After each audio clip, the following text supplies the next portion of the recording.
Hi everyone, ನಾನು ನಿಮ್ಮ ಸಂದರ್ಶಿನಿ ಸ್ವಾಮಿ. ನಾನು ನಿನಗೆ ನೀ ನನಗೆ ಕಥೆಯ ಮುಂದುವರೆದ ಭಾಗ. ಅದಕ್ಕೂ ಮೊದಲು ನನ್ನ ಕಥೆಗಳು ನಿಮಗೆ ಇಷ್ಟವಾಗಿದ್ದರೆ ತಪ್ಪದೆ ಕಮೆಂಟ್ ಮಾಡಿ, ಲೈಕ್ ಮಾಡಿ, ಶೇರ್ ಮಾಡಿ. ಹಾಗೆ ಹೊಸಬರಿದ್ದರೆ ನನ್ನ ಚಾನಲ್ಗೆ ಸಬ್ಸ್ಕ್ರೈಬ್ ಆಗಿ ಪಕ್ಕದಲ್ಲಿರುವ ಬೆಲ್ ಐಕನ್ನ ಕ್ಲಿಕ್ ಮಾಡಿ. ಇದರಿಂದ ನನ್ನೆಲ್ಲ ಕಥೆಗಳ ನೋಟಿಫಿಕೇಷನ್ ನಿಮಗೆ ಸಿಗುತ್ತೆ. ಸೊ ಬನ್ನಿ, ಕಥೆಯ ಮುಂದುವರೆದ ಭಾಗನ ನೋಡೋಣ. ಎಪಿಸೋಡ್ 148 ಇಂದಿನ ಸಂಚಿಕೆಯಲ್ಲಿ ಅಗಸ್ತ್ಯ ಒಮ್ಮೆ ಕಿಟ್ಟಿ ಕಡೆ ನೋಡಿ, ಏನು ಮಾಡಲಿ, ಅವಳ ಬಗ್ಗೆ ಯೋಚಿಸುವಾಗ ನನ್ನ ಮನಸ್ಸು ಇಲ್ಲಿಂದ ಯೋಚಿಸುತ್ತೆ ಎಂದು ತನ್ನ ಹೃದಯದ ಕಡೆ ಕೈ ತೋರಿಸಿ ಮಿದುಳಿನಿಂದಲ್ಲ ಎಂದ ಗಂಭೀರವಾಗಿ. ಕಿಟ್ಟಿ ಒಮ್ಮೆ ನಕ್ಕು, ಅದಕ್ಕೆ ಆಣೆ ತೆಗೆಯಲ್ಲ, ನೀನು ಅವ್ರಿಗೆ ತಾಳಿ ಕಟ್ಟಲ್ಲ ಎಂದು. ಹೌದು, ಅದೇನು ಅಮರ್ಗೆ ಏನು ಮಾಡಿದೆ ಎಂದ. ಅಗಸ್ತ್ಯ ಒಮ್ಮೆಗೆ ಸಣ್ಣಗೆ ನಕ್ಕೋನು ಸ್ಮೋಕ್ ಮಾಡುವ ಸಿಗರೇಟ್ನ ಕೆಳಗಿಸಿದು ನೆಲದಲ್ಲಿ ಹೊಸಕಿ, ನನ್ನ ಹೆಂಡತಿ ಬಾಯಿಂದ ಅಮರ್ ಅನ್ನೋ ಹೆಸರು ಕೇಳಿದ ಮೇಲೂ ಅವನು ಚೆನ್ನಾಗಿರೋಕೆ ಈ ಅಗಸ್ತ್ಯ ಬಿಡ್ತಾನೆ ಅನಿಸುತ್ತಾ ನಿನಗೆ ಎಂದ ಹುಬ್ಬೇಸಿ. ಕಿಟ್ಟಿ, ನೀನು ಕಿರಾತಕ, ಬ್ಯೂಟಿಫುಲ್ ಆಗಿರೋ ರಾಕ್ಷಸ ಅಂತ ನಿನ್ನ ಮಗು ಸಾವಿಗೆ ಕಾರಣವಾದ ಮನೆ ಕೆಲಸದವಳಿಗೆ ಕೊಟ್ಟ ಹಿಂಸೆ ನೋಡೇ ಗೊತ್ತಾಯ್ತು ಬಿಡು ಎಂದ. ಅಗಸ್ತ್ಯ ಒಮ್ಮೆ ದವಡೆ ಬಿಗಿದು ಒಂದು ಹುಪ್ಪೇರಿಸಿ ದೂರ ತೀರನ ನೋಡ್ತಿದ್ರೆ, ಕಿಟ್ಟಿ, ಆದರೂ ಅಮರ್ ಮುಖ ಮೊದಲಿನ ಥರ ಆಗೋದು ಡೌಟು ಅಂದರು ಡಾಕ್ಟ್ರು ಎಂದ. ಅಗಸ್ತ್ಯ ಒಂದು ಮರ್ಮ ನಗು ಚಲ್ಲಿ, ಮತ್ತೆ ಅಷ್ಟು ದಿನ ನಾನು ಹಿಂದು ಮುಂದೆ ಇಟ್ಕೊಂಡು ಬೇಜಾನ ಆಡಿದ್ದ, ಕಾಲ ಬರಲಿ ಅಂತ ಕಾಯ್ತಿದ್ದೆ, ಅದಕ್ಕೆ ಸರಿಯಾಗಿ ಕೂಡಿ ಬಂತು, ಬಡ್ಡಿ ಚಕ್ರಬಡ್ಡಿ ಎಲ್ಲ ಸೇರಿಸಿ ಕೊಟ್ಟೆ ಅಷ್ಟೆ ಎಂದು. ಸರಿ, ಅದೇನದು, ಇನ್ನೇನೋ ಮ್ಯಾಟರ್ ಹೇಳ್ದೆ ಎಂದ ಹುಬ್ಬು ಗಂಟಿಗೆ ಕಿಟ್ಟಿನೇ ನೋಡಿದ. ಕಿಟ್ಟಿ, ಅದು ಅದಕ್ಕೆ ವಿಷಯ ಎಂದ. ಅಗಸ್ತ್ಯ, ಅದಕ್ಕೆ ಅಷ್ಟು ರಿಸ್ಕ್ ತೊಗೊಂಡು ಬಂದಿರೋದು, ಅದೇನು ಹೇಳು, ಸುತ್ತಿ ಬಳಸಿ ಹೇಳ್ದೆ ಎಂದ ಸೀರಿಯಸ್ ಫೇಸ್ನಲ್ಲಿ. ಕಿಟ್ಟಿ ಒಂದು ಪುಟ್ಟ ಸೂಟ್ಕೇಸ್ ಕೊಟ್ಟು, ಅದು ಇದನ್ನು ಇಂದು ಹಪ್ಪ ಬ್ಯಾಂಕ್ ಲಾಕರ್ನಲ್ಲಿ ಇಟ್ಟಿದ್ರಂತೆ, ಅದನ್ನು ಅವರ ಕ್ಲೋಸ್ ಫ್ರೆಂಡ್ ಒಬ್ಬರು ಇಂದುಗೆ ಕೊಡಬೇಕು, ಇದು ಅವಳಿಗೆ ಸಂಬಂಧಿಸಿದ್ದು ಅಂದರು. ಸೊ ಆ ವ್ಯಕ್ತಿನ ಎತ್ತಕೊಂಡೋಗಿ ಇದನ್ನು ಕಿತ್ಕೊಂಡು ಬಂದಿದ್ದಾರೆ ನಮ್ಮ ಕಡೆ ಹುಡುಗರು, ಬಟ್ ಇದನ್ನು ತೆಗಿಯೋಕ್ಕೆ ಬರ್ತಿಲ್ಲ ಎಂದ. ಅದನ್ನು ನೋಡುತ್ತಾ ಅಗಸ್ತ್ಯ ಅದನ್ನು ನೋಡ್ತಾ ಒಮ್ಮೆ ಕಿಟ್ಟಿ ಕಡೆ ನೋಡಿ, ಇದನ್ನು ತೆಗಿಯೋಕ್ಕೆ ಯಾಕೆ ಕಷ್ಟಪಡಬೇಕು, ನೋಡೋಕ್ಕೆ ಕಬ್ಬಿಣ, ಸೊ ಇದರ ಮೇಲ್ಭಾಗಕ್ಕೆ ಸ್ವಲ್ಪ ಪಾತ್ರೆ ಸಹ ಹಾಕಿದ್ರೆ ಅದರ ಪಾಡಿಗದು ಓಪನ್ ಆಗುತ್ತೆ, ಒಳಗಿರೋದು ಯಾವುದು ಹಾಳಾಗಲ್ಲ ಎಂದ. ಕಿಟ್ಟಿ ಉಬ್ಬೇರಿಸಿ, ಹೌದಲ್ಲ, ಇದು ನನ್ನ ತಲೆಗೆ ಉಳಿಲೇ ಇಲ್ಲ ಎಂದ. ಅಗಸ್ತ್ಯ, ಅದಕ್ಕೆ ನೀನು ನನ್ನ ಅಂಡರ್ನಲ್ಲಿ ಇರೋದು, ಬಾ ಎಂದು ಆ ವ್ಯಕ್ತಿ ಎಲ್ಲಿದ್ದಾರೆ ಎಂದ ಕಾರ್ನ ಹತ್ತೆ. ಕಿಟ್ಟಿ ಆ ಹುಡುಗರು ಆ ವ್ಯಕ್ತಿ ಇಟ್ಟಿರೋ ಜಾಗ ಹೇಳಿದ್ರೆ, ಅಗಸ್ತ್ಯ ಅಂದು ಸೀದಾ ಹೋಗುತ್ತೆ ದೆಹಲಿಯಿಂದ ತಾವರೆಕೆರೆಗೆ. ಅಲ್ಲಿಗೆ ಹೋದ ಅಗಸ್ತ್ಯನಿಗೆ ಇಂದು ಬಗ್ಗೆ ಕೆಲವು ವಿಷಯಗಳು ಗೊತ್ತಾಯಿತು. ಅಲ್ಲಿಂದ ಅವನು ಹೋಗಿದ್ದೆ ಅಮರ್ ಚೌಧರಿ ಮನೆಗೆ. ಅಲ್ಲೊಂದಷ್ಟು ವಿಷಯ ತಿಳಿದವನು ಅವರಿಗೆ ಕೊಡುವುದನ್ನು ಬ್ಯಾಲೆನ್ಸ್ ಉಳಿದಿದ್ದು ಕೊಟ್ಟು ಅಲ್ಲಿಂದ ಮನೆಗೆ ಹೋದವನು ತನ್ನ ತಂದೆ ಜೊತೆ ಮಾತಾಡಿ ತನ್ನ ಅಕ್ಕ ಬಾವ ಎಲ್ಲರನ್ನೂ ಮಾತಾಡಿಸ್ಕೊಂಡು ಅಲ್ಲಿಂದ ವಾಪಸ್ ಬರೋದಕ್ಕೆ ಅವನಿಗೆ 2 ದಿನ ಕಳೆಯುತ್ತೆ. ಇತ್ತ ಅಗಸ್ತ್ಯ ಲಾರೆನ್ಸ್ಗೆ ಹೋಗುವಾಗ ಇಂದು ಹುಷಾರು, ಈ ಸಲ ಅವಳಿಗೆ ಸ್ವಲ್ಪ ನೋವಾದರೂ ಇಡೀ ಭಗವಾನ್ ಮನೆ ಬೆಂಕಿ ಹತ್ತಿ ಹುರಿಯುತ್ತೆ, ಅದರಲ್ಲಿ ನೀನು ಬೆಂದೋಗ್ತೀಯ ಎಂದವನು ಎಚ್ಚರಿಕೆಯೆಂದು ಗುಡಿಗೆ ಫೋನ್ ಇಟ್ಟ. ಆದರೆ ಅವನಿಗಾಗಿ ಒಂದು ಬಾಣ ಸಿದ್ಧ ಮಾಡಿದ್ಲು ಕಾವ್ಯ. ಮನೆಯಲ್ಲಿ ಎಷ್ಟೆಲ್ಲ ಬುದ್ಧಿ ಹೇಳಿದ್ರು ಅಗಸ್ತ್ಯನಂತ ಕಟುಮಸ್ತು ಹುಡುಗ, ಖಡಕ್ಕಂತ ಹುಡುಗನನ್ನು ಬಿಟ್ಕೊಡೋ ಮನಸ್ಸಲ್ದೆ. ಅಗಸ್ತ್ಯ ಮನೆಗೆ ಬಂದವನ ಕಣ್ಣು ಇಡೀ ಮನೆಯನ್ನು ಹುಡುಕಿತು ತನ್ನವಳಿಗಾಗಿ. ಆದರೆ ಅಲ್ಲೆಲ್ಲೂ ಕಾಣೋದು ನೋಡಿ ಕಿಚನ್ ಕಡೆ ಕಣ್ಣು ಹಾಯಿಸಿದ್ರು, ಅಲ್ಲೂ ಇಲ್ಲ. ಕೊನೆಗೆ ಕಾಫಿ ಆದರೂ ಸಿಕ್ಕರೆ ಅವಳು ಇಲ್ಲ ಇದ್ದಾಳೆ ಎನ್ನುವ ಸಮಾಧಾನ ಎಂದುಕೊಂಡು ಸ್ಟ್ರಾಂಗ್ ಕಾಫಿ ಎಂದು ತನ್ನ ರೂಮ್ಗೆ ಹೋಗ್ತಾನೆ.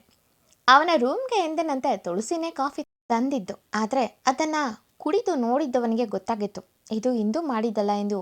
ಯೋಚಿಸಿದವನು ಅದನ್ನು ಕುಡಿಯದೆ ಅಲ್ಲೇ ಬಿಟ್ಟು ಲಾರೆನ್ಸ್ಗೆ ಕಾಲ್ ಮಾಡ್ದ. ಲಾರೆನ್ಸ್ ಮನೆಯಲ್ಲೇ ಇದ್ದಾಳೆ ಎಂದ. ತಕ್ಷಣ ಅಗಸ್ತ್ಯ ಕೋಪದಲ್ಲಿ, ಏನು ಗುಡ್ಡ ಕಡಿದು ಉಳಿಸೋಕೆ ಹೇಳದ್ನಾ, ಏನು ಗುಡ್ಡೆ ಹಾಕ್ತಿದೆ ಇಲ್ಲಿ, ಮನೆಯಲ್ಲಿ ಹಿಂದೂ ಇಲ್ಲ ಎಂದ ಜೋರಾಗಿ ಬೈದ.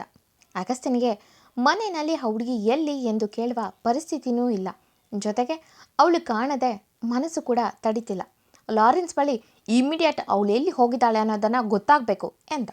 ಲಾರೆನ್ಸ್ ಕಿಚನ್ನಲ್ಲಿ ವಿಚಾರಿಸಿದ್ರೆ ದಿಲೀಪ ಹುಡುಗಿನ ಏನೋ ಕಾವ್ಯ ಮೇಡಮ್ಗೆ ತರೋಕೆ ಕರೆದುಕೊಂಡು ಹೋಗಿದ್ದಾನೆ ಎಂದುದು ಕೇಳಿ ಲಾರೆನ್ಸ್ಗೆ ಕೋಪದ ಜೊತೆಗೆ ಅಗಸ್ತ್ಯನನ್ನು ನೆನೆದು ತುಸು ಭಯನೇ ಆಯಿತು.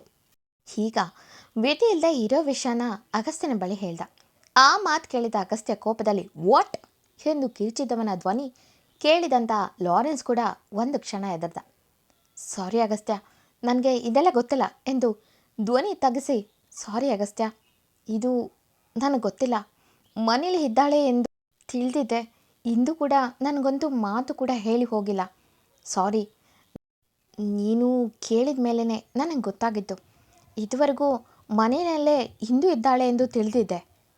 ಅಗಸ್ತ್ಯನ ಕೋಪ ಕರಗಿಸುವ ಸಲುವಾಗಿ ಸಾರಿ ಅಗೇನ್ ಅಗಸ್ತ್ಯ ಎಂದ ಬೇಸರದಲ್ಲೇ. ಆ ಮಾತು ಕೇಳಿದ ಅಗಸ್ತ್ಯ, ನಾನು ಈಗಲೇ ಅವಳನ್ನು ನೋಡಬೇಕು. ದಿಲೀಪ್ ಎಲ್ಲಿ? ಅವನು ಎಲ್ಲಿದ್ದಾನೆ ಅಂತ ಫಸ್ಟ್ ತಿಳ್ಕೊಂಡು ನನಗೆ ಕಾಲ್ ಮಾಡು ಎಂದ ಕೋಪದಲ್ಲಿ. ಲಾರೆನ್ಸ್ ಓಕೆ ನಾನು ಅದನ್ನು ಮಾಡ್ತೀನಿ ಎಂದು ಅಗಸ್ತ್ಯನ ಫೋನ್ ಕಟ್ ಮಾಡಿ ಫಸ್ಟು ದಿಲೀಪ್ಗೆ ಕಾಲ್ ಮಾಡಿ ಕೇಳ್ದ. ದಿಲೀಪ್ ಎಲ್ಲಿದ್ಯಾ ಎಂದ. ದಿಲೀಪ್, ಲಾರೆನ್ಸ್ ಬ್ರೋ, ನಾನು ಇಲ್ಲೇ ಸ್ವಲ್ಪ ಹೊರಗೆ ಸ್ವಲ್ಪ ಕೆಲಸದಲ್ಲಿ ಇದ್ದೆ. ಯಾಕೆ, ಏನಾದರೂ ಪ್ರಾಬ್ಲಮ್ ಎಂದು ಕೇಳ್ದ. ಲಾರೆನ್ಸ್ ಕೋಪದಲ್ಲಿ ಎಸ್, ನಾನು ನನ್ನ ಜವಾಬ್ದಾರಿಯಿಂದ ಕರೆದುಕೊಂಡು ಕೆಲಸಕ್ಕೆ ಸೇರಿಸಿರೋ ಹುಡುಗಿನ ಹೊರಗೆ ಕರ್ಕೊಂಡು ಹೋಗಿದ್ಯಾ ಎಂದವನು. ವಿತೌಟ್ ಮೈ ಪರ್ಮಿಷನ್ ಇಲ್ಲದೆ ಅದೇಗೆ ನೀನು ಹುಡುಗಿನ ಕರ್ಕೊಂಡು ಹೋದೆ ಎಂದು ಕೇಳ್ದ. ದಿಲೀಪ್ ಕೂಲಾಗೆ, ಬ್ರೋ, ಇದು ಅಕ್ಕನ ಕೆಲಸ. ಅಕ್ಕನಿಗೆ ಒಂದು ಒಳ್ಳೆ ಗಿಫ್ಟು ಬೇಕಾಗಿತ್ತು. ಹಾಗಾಗಿ ಈ ಹುಡುಗಿಗೆ ಗೊತ್ತಿರುತ್ತೆ ಎಂದು ಕರ್ಕೊಂಡು ಬಂದೆ. ಇದರಲ್ಲಿ ಗಾಬರಿಯಾಗೋ ವಿಷಯ ಏನಿರುತ್ತೆ? ಹುಡುಗಿರ ಟ್ರೆಂಡ್ ನನಗೆ ಗೊತ್ತಿಲ್ಲ. ಇವರು ಫ್ರೀ ಇದ್ದರು, ಹಾಗಾಗಿ ಕರ್ಕೊಂಡು ಬಂದೆ ಎಂದ. ಲಾರೆನ್ಸ್ ಇನ್ನಷ್ಟು ಕೋಪದಲ್ಲಿ, ಆ ಹುಡುಗಿಗೆ ಇಲ್ಲಿಯ ಭಾಷೆ ಸರಿಯಾಗಿ ಬರಲ್ಲ, ಬೇಗ ಕರ್ಕೊಂಡು ಬಾ ಎಂದ ತುಸು ಗದರವಂತೆ. ಇತ್ತ ಅಗಸ್ತ್ಯನಿಗೆ ವಿಷಯ ಗೊತ್ತಾದ ಮೇಲೆ ದಿಲೀಪ್ ನನಗೆ ಆ ಹುಡುಗಿ ಇಷ್ಟ ಆಗಿದ್ದಾಳೆ, ಹೆಲ್ಪ್ ಮಾಡಿ ಎಂದಿದ್ದನ್ನು ನೆನೆದು ಇನ್ನು ಕಾಯೋ ಪೇಷನ್ಸ್ ಇಲ್ಲ ಎಂದು ಸೀದಾ ಡ್ರೆಸ್ ಕೂಡ ಬದಲಿಸದೆ ಹಾಗೆ ಟೀ ಶರ್ಟ್ನಲ್ಲೇ ಕಾರ್ನಲ್ಲಿ ಹೊರಟವನು ದಿಲೀಪ್ಗೆ ಕಾಲ್ ಮಾಡಿ ಅದು ಒಂದು ಗಿಫ್ಟ್ ತೊಗೋಬೇಕಿತ್ತು ಎಂದ ಅಷ್ಟೆ. ತಕ್ಷಣ ಹಾ ದಿಲೀಪ್, ದಡ್ಡ ಬಡ್ಡಿ ಮಗ, ಬ್ರೋ, ನಾನು ಅದೇ ಕೆಲಸದ ನೆಪದಲ್ಲಿ ಆ ಹುಡುಗಿ ಜೊತೆಗೆ ಬಂದಿದ್ದೀನಿ ಎಂದ ನಾಚುವಂತೆ ನಗತ. ಅಗಸ್ತ್ಯ ಒಂದು ಕ್ಷಣ ತನ್ನ ಕಣ್ಣನ್ನು ಮುಚ್ಚಿಕೊಂಡು ಎಲ್ಲಿದ್ಯಾ ಹೇಳು ಅಂದ. ದಿಲೀಪ್, ಬ್ರೋ ಹೆಲ್ಪ್ ಮಾಡ್ತೀರಾ ಎಂದವನು ಅಡ್ರೆಸ್ ಹೇಳಿಬಿಟ್ಟ. ಇತ್ತ ಇಂದು ಹೀಗೆ ಜ್ಯುವೆಲರಿ ನೋಡುವಾಗ ಹಬ್ಬದಲ್ಲಿ ಸ್ವರ್ಣ ಅವರು ತನಗೆ ಅವರ ಒಡವೆ ಹಾಕಿ ಇದೆಲ್ಲ ಹಳೆ ಕಾಲದ ಚಿನ್ನಗಳು ಮಗಳೇ, ವಂಶ ಪಾರಂಪರೆಯಿಂದ ಬಂದಿರೋದು, ಹಾಗಾಗಿ ಇದು ಇನ್ನು ಮುಂದೆ ನಿನ್ನದೇ ಎಂದವರು ಕೆಲವು ಒಡವೆ ಹಾಕಿ ಖುಷಿ ಪಟ್ಟಿದ್ದು ನೆನೆದವಳು ಹಾಗೆ ತನ್ನ ಕಣ್ಣನ್ನು ತುಂಬಿ ನಿಂತಿದ್ಲು. ಅದೇ ಸಮಯಕ್ಕೆ ಅಗಸ್ತ್ಯ ಬಂದಿದ್ದ ಅಲ್ಲಿಗೆ. ದಿಲೀಪ್ ಅಗಸ್ತ್ಯನ ನೋಡಿ ನಾಚಿಕೆಯಲ್ಲಿ ನಕ್ಕರೆ ಅಗಸ್ತ್ಯನ ಕಣ್ಣು ಹಿದ್ದಿದ್ದು ಮಾತ್ರ ಇಂದು ಮೇಲೆ. ಇಂದು ತನ್ನ ಮುಖದಿಂದ ಸ್ವಲ್ಪ ಸರಿದಿರೋದು ಗೊತ್ತಿರದೆ ಮೈ ಮರೆತು ತನ್ನ ಹಳೆ ನೆನಪಿಗೆ ಜಾರಿದ್ದಾಳೆ. ಅಗಸ್ತ್ಯ ಇಂದು ಅವನಿಗೆ ಬೆನ್ನಾಕಿ ಇರೋದ್ರಿಂದ ಅವಳ ಮುಖ ನೋಡೋಕ್ಕೆ ಆಗದಿದ್ದಕ್ಕೆ ದಿಲೀಪ್ ಎಂದು ಜೋರಾಗಿ ಕರೆದ. ಅವನ ಕೂಗಿಗೆ ಹಿಂದು ತಿರುಗಿ ನೋಡಿದವಳ ಕಣ್ಣೀರು ಸರ್ರನೆ ಅವಳ ಕೆನ್ನೆ ಮೇಲೆ ಸರಿದಿದ್ದೇ ತಡ. ಅಗಸ್ತ್ಯನ ತಲೆ ಏನೇನೋ ಯೋಚಿಸಿ ಸೀದಾ ತನ್ನೆದುರು ನಾಚುತ್ತಾ ನಿಂತಿದ್ದ ದಿಲೀಪ್ ಕೆನ್ನೆಗೆ ಕೊಟ್ಟೇ ಬಿಟ್ಟ ಒಂದು. ದಿಲೀಪ್ ಅಷ್ಟು ದೊಡ್ಡ ಮಾಲ್ನಲ್ಲಿ ಅಗಸ್ತ್ಯನ ಒಂದು ಹೇಟಿಗೆ ತತ್ತರಿಸಿದ್ರೆ ಇಂದು ಹೆದರಿ ತನ್ನ ಬಾಯಿ ಮುಚ್ಚಿ ಅಗಸ್ತ್ಯನೇನೆ ಶಾಕ್ನಲ್ಲೇ ನೋಡಿದ್ರೆ ಆ ಶಾಕ್ನಲ್ಲೇ ಇದ್ದವರೆಲ್ಲ ಅಗಸ್ತ್ಯ ಮತ್ತು ದಿಲೀಪ್ ಮುಖ ನೋಡ್ತಿದ್ರೆ ದಿಲೀಪ್ ಶಾಕೆ ಬ್ರೋ ನನಗೆ ಹೊಡ್ದ ಎಂದು ತುಸು ಸುಧಾರಿಸ್ಕೊಂಡು ತನ್ನ ಕೆನ್ನೆ ಹುಚ್ಕೊಂಡು ಏನಾಯಿತು ಬ್ರೋ ಎಂದ ತುಸು ಹುಬ್ಬು ಗಂಟಿಗೆ. ದಿಲೀಪ್ ಏನು ಸಾಮಾನ್ಯ ಅಲ್ಲ. ಅಗಸ್ತ್ಯನ ಜಾಗದಲ್ಲಿ ಬೇರೆ ಯಾರೇ ಹೀಗೆ ಹೊಡೆದಿದ್ರು ತಾನು ಭಗವಾನ್ ಮಗ ಎಂದು ಸರಿಯಾಗಿ ಬಿಡ್ತಿದ್ದ. ಬಟ್ ಅವನೆದುರು ಇದ್ದಿದ್ದು ಮಾತ್ರ ಅಗಸ್ತ್ಯ ಅನ್ನೋ 6 ಅಡಿ ಇರೋ ಹಸಿದ ವ್ಯಾಘ್ರ. ಅವನ ಕೋಪ ಈ ಮೊದಲೇ ಭಗವಾನ್ ಹೇಳಿದ್ರಿಂದ ಅಲ್ಲಿಗೆ ಸೈಲೆಂಟಾಗಿ ಸಾರಿ ಬ್ರೋ ಎಂದರೆ ಅಗಸ್ತ್ಯನೋ ಅವನ ಮೇಲೆ ಕೈ ಮಾಡಿದ್ದ. ಬಟ್ ಈಗ ಏನು ರೀಸನ್ ಕೊಡೋದು ಗೊತ್ತಾಗದೆ ಒಂದು ಕ್ಷಣ ಅವನ ಮುಖ ನೋಡಿ ತನ್ನ ಕಣ್ಣ ಮುಂದೆ ಎದುರಿ ಬಾಯಿ ಮೇಲೆ ಕೈ ಇಟ್ಟಿರುವ ಹುಡುಗಿ ನೋಡಿ ನಿನಗೆ ಬುದ್ಧಿ ಇಲ್ವಾ? ನೀನೊಬ್ಬನೇ ಬಂದಿದೆಯಲ್ಲ, ಮೊದಲೇ ನಮಗೆ ಶತ್ರುಗಳು ಜಾಸ್ತಿ. ನೀನು ನಮ್ಮೆಲ್ಲರ ಪ್ರೀತಿ, ನನಗೆ ಸ್ವಲ್ಪ ನೋವಾದರೂ ನಮಗೆ ತಡೆಯೋಕ್ಕಾಗಲ್ಲ ಎಂದವನ ಮಾತು ಪೂರ್ತಿ ಇಂದುಗೆ. ಆದರೆ ಅವನು ನಿಂತು ಹೇಳ್ತಿರೋದು ಮಾತ್ರ ದಿಲೀಪ್ ಮುಂದೆ. ದಿಲೀಪ್ ಒಂದು ಸೆಕೆಂಡ್ನಲ್ಲಿ ಅಗಸ್ತ್ಯ ಹೊಡೆದಿದ್ದು ಅದಕ್ಕಾ ಎಂದು ಎಷ್ಟು ಕೇರ್ ಮಾಡ್ತಾನೆ ಬ್ರೋ ಎಂದು ಇನ್ನೊಂದು ಕಡೆ ತಾನು ತುಂಬ ಮನೆಯವರ ಅಚ್ಚುಮೆಚ್ಚು ಎಂದು ಮನೆಯಲ್ಲೇ ಖುಷಿಪಟ್ಟ.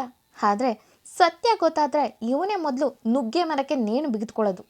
ಇತ್ತ ಹಿಂದುಗೆ ಅಗಸ್ತ್ಯನ ಕೋಪದ ಬಗ್ಗೆ ಗೊತ್ತಿದೆಯಿಂದ ತಕ್ಷಣ ತನ್ನ ಮುಖದಿಂದ ಸರಿದಿದ್ದಂಥ ಸೆರಗನ್ನು ಸರಿಯಾಗಿ ಕ್ಲೋಸ್ ಮಾಡಿ ಇಬ್ಬರ ಮುಂದೆ ನಿಂತವಳು ಯಾವುದೋ ಒಂದು ಸರನ ತಂದು ಹಿಡಿದ್ಲು.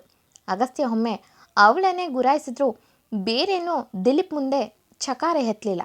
ದಿಲೀಪ್ ಸೂಪರ್ ಎಂದು ಮಿಸ್ ನೀವು ಸ್ವಲ್ಪ ಹಾಕಿ ತೋರಿಸಿ ಎಂದವನು ಅಗಸ್ತ್ಯನ ಕಡೆ ಬಾಗಿ ಇದು ಇವ್ರಿಗೆ ನನ್ನ ಮೊದಲ ಗಿಫ್ಟ್, ಅದು ಪ್ರಪೋಸ್ ಮಾಡುವಾಗ ಕೊಡೋಣ ಎಂತ ಕಳ್ಳ ನಗು ಬೀರಿ. ಕ್ಷಣಕ್ಕೂ ಅಗಸ್ತ್ಯ ಬ್ಲಾಸ್ಟ್ ಆಗೋಕೆ ಕಾಯ್ತಿದ್ದಾನೆ. ಆದರೂ ಕೋಪ ತಡೆದು ಎತ್ತಲೋ ನೋಡ್ತಾನೆ ಅಂತ ಎಂದು ಒಮ್ಮೆ ಆ ನೆಕ್ಲೆಸ್ನ ತನ್ನ ಕೊರಳಿಗೆ ಹಾಕಿ ತೋರಿಸಿದ್ಲು. ದಿಲೀಪ್ ಅಯ್ಯೋ ಅದೇನದು, ಆ ಸೆರಗು ತೆಗೆದು ತೋರಿಸಿ, ಸರಿಯಾಗಿ ಕಾಣ್ತಿಲ್ಲ ಅಂತ ಎಂದು ಆ ಸರದಲ್ಲಿ ಹೇಗೆ ಕಾಣ್ತಲ್ಲ ಎಂದು ನೋಡುವ ಆಸೆಯಲ್ಲಿ ಎಂದಿನಂತೆ ಕತೆ ಮುಂದುವರಿಯೋದು. ಈ ಕತೆ ನಿಮಗೆ ಇಷ್ಟವಾಗಿದ್ದರೆ ತಪ್ಪದೆ ಕಮೆಂಟ್ ಮಾಡಿ, ಲೈಕ್ ಮಾಡಿ, ಶೇರ್ ಮಾಡಿ. ಹಾಗೆ ಮುಂದಿನ ಎಪಿಸೋಡ್ಗಳನ್ನು ನೀವು ಪ್ರತಿಲಿಪಿ ಅನ್ನೋ ನನ್ನ ಅಕೌಂಟ್ ಮುಖಾಂತರ ಓದ್ಬೋದು. Thank you for watching.